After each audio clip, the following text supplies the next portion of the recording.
দর্শক, অবশেষে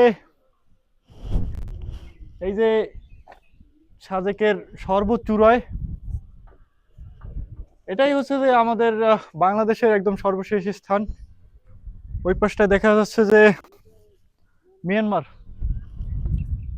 আর এই পাশটা বাংলাদেশ পুরোটাই।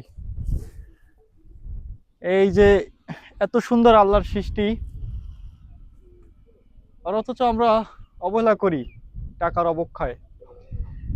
অনেকে বাসায় থাকেন, এই পাহাড়ে আসার যে কি একটা শান্তি! এই যে আমরা যারা ট্রাভেলার আছি, টুরিস্ট, সবসময় ট্রাভেলের উপরে থাকি, এদের মনে আর যাই থাকুক না কেন, একটা ট্রাভেল বা দেশপ্রেম বা প্রকৃতি প্রেম নিয়ে একটা অনবন্ত জীবন্ত মুহূর্ত কাজ করে, যেটা সব জায়গায় করে না। এই যে বাতাস, ঠান্ডা বাতাস।